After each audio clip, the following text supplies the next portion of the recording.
Good afternoon. Thank you for joining us today for Red Cloud's annual Oktoberfest mining showcase. My name is Michael French, and I am the Vice President of Sales with Red Cloud. Today, we are joined by Ben Whiting, President, CEO, and Director of Orex Minerals. Orex is a Canadian-based junior exploration company with an impressive portfolio of large gold and silver exploration projects on the prominent mineral trends in Mexico, Coneto and Sandra projects, and Canada, Jumping Josephine gold projects. Since we have limited time, I will turn it over to you, Ben. Thank you very much. Thank you very much, Mike, and thank you to all of the Red Cloud team for the work that you do in our industry. So I'm going to be concentrating today on the Coneto project. You could spend a long time on other projects as well, but because of restricted time, we'll focus mainly on Coneto, then touch on the later projects at the end. Okay. I'll be making some forward-looking statements, and you'll be able to identify those quite quickly. The biggest forward-looking statement will be an upcoming resource estimate that it will be the maiden resource for the Coneto project. First of all, the Belcara Group is the management team that has Orex, and we've done it before. We've made discoveries. One of the discoveries in Mexico that's pertinent to Orex's properties is the La Preciosa silver gold deposit, for which we were Explorers of the Year. That eventually was sold to Coeur Mining. You can see on the list, there are a few names that will pop up in other presentations at times. Steve Cope is with our corporate development. He's also president of the sister company, which Silver Viper Minerals. And Gary Cope, a financial advisor with Orex, is the president of Belcara. And he does the projects in Sweden under Barsele Minerals. The position that we're in right now is an enviable position as far as institutional involvement.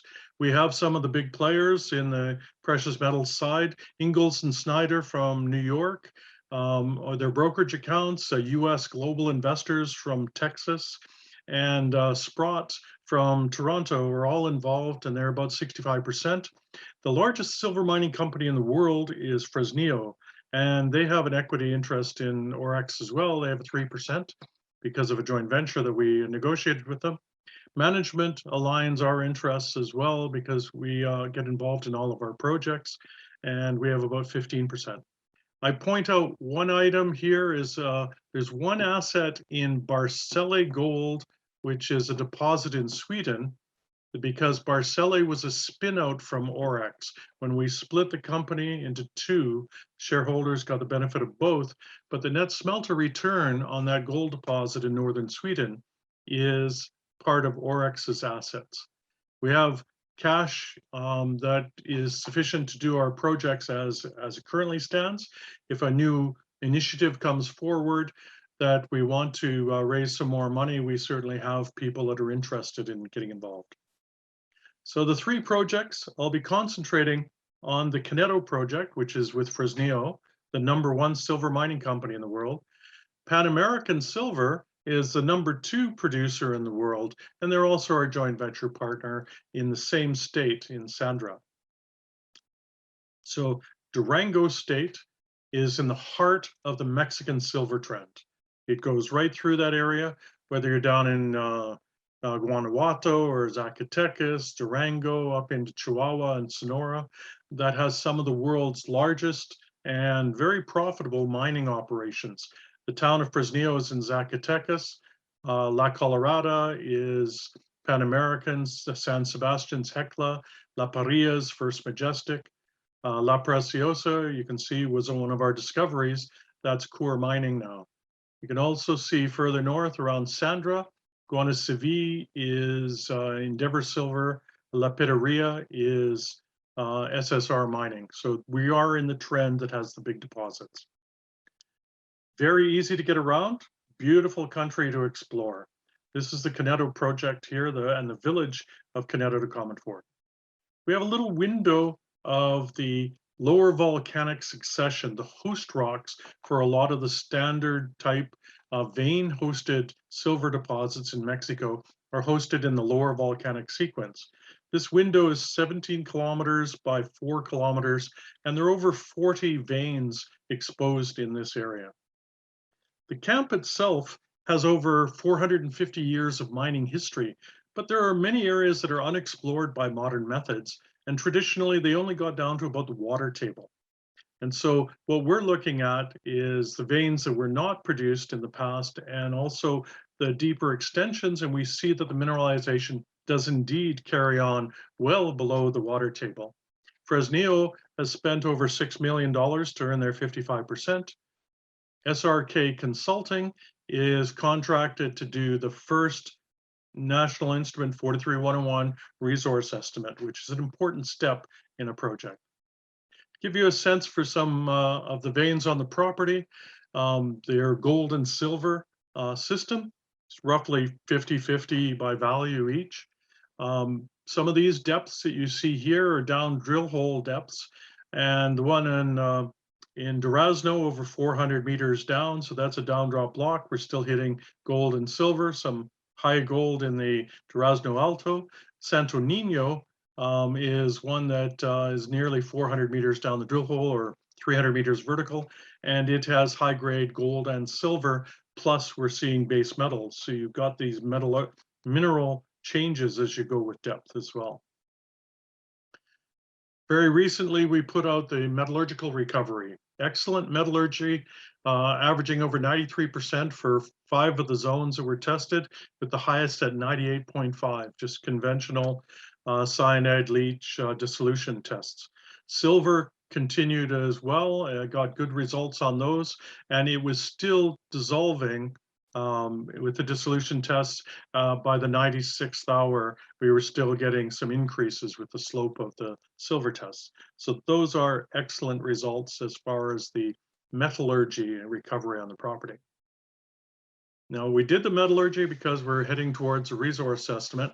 106 diamond drill holes for 38,000 meters plus drilling on 12 of the targets that we have. And that's been sufficient drilling for 6 of them to move to the resource estimate level. There are additional targets on the property that have yet to be tested. This is what the material looks like. It's in the upper levels. This is from Loma Verde. It has gold and silver with some surface oxidation, and you get good gold and silver values in the drill of these veins.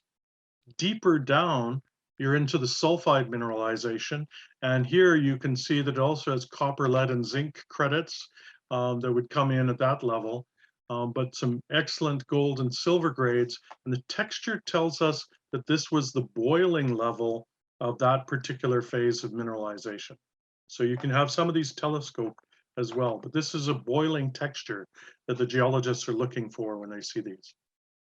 So the 6 zones that are coming out in the resource estimate are La Bufa, Santo Nino, Loma Verde, Descubridora, Impulsora, and Promontorio.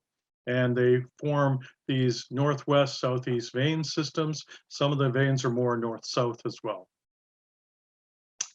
Currently underway is a resource estimate on 6 discrete structures.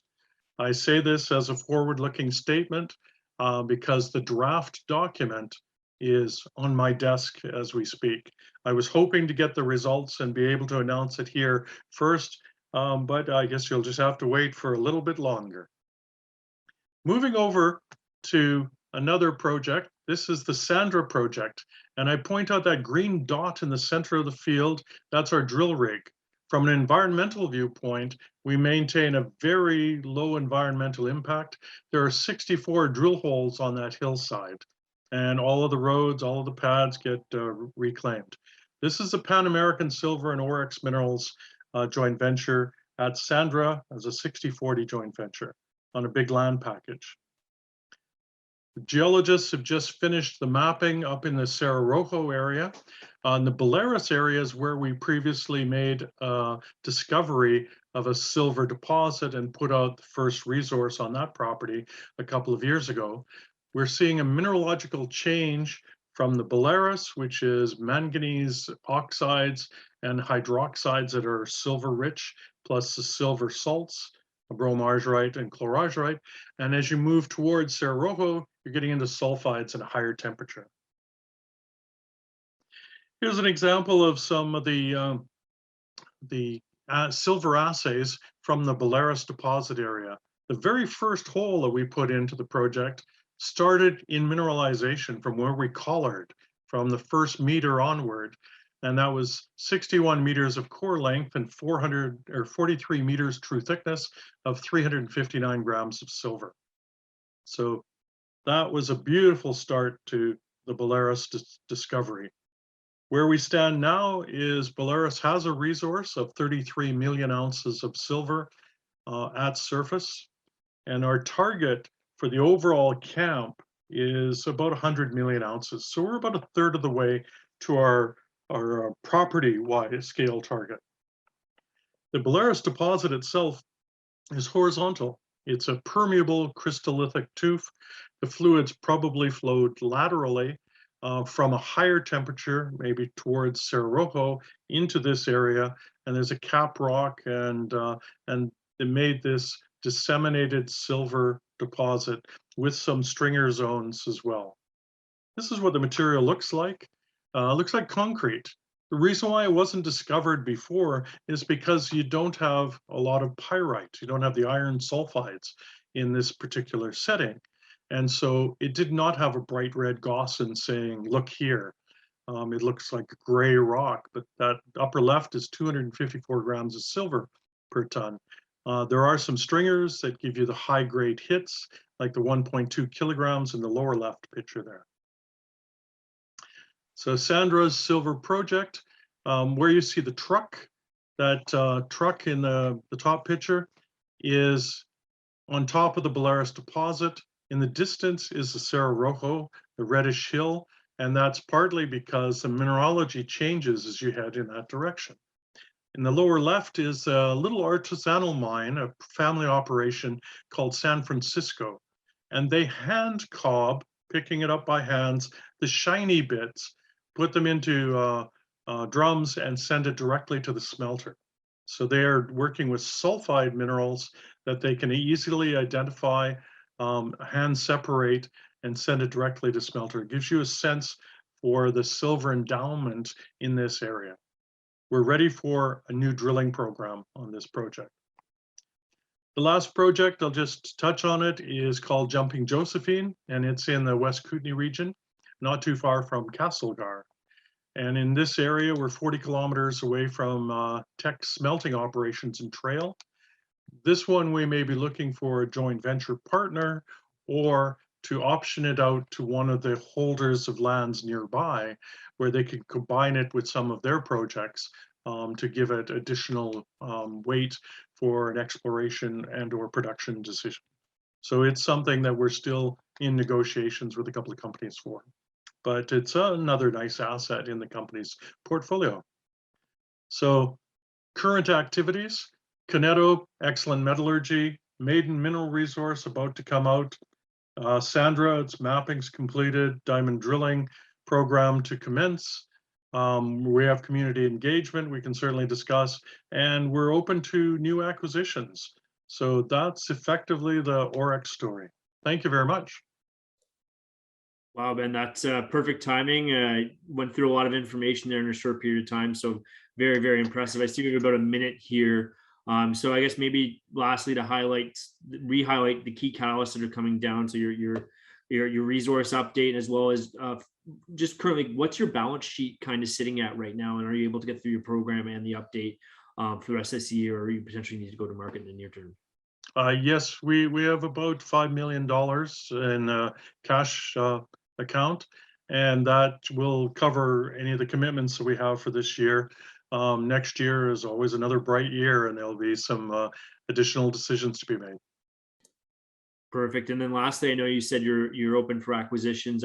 Would you stay within the jurisdiction of Mexico, or would you hop back into Canada, just similar to the Jumping Josephine? I think you have about 30 seconds here, so sorry about the last second question. I think at this stage, I'd like to put a third asset that is in Mexico that we can work from our Durango office and have the teams that are there work on a third precious metals project in the silver belt of Mexico.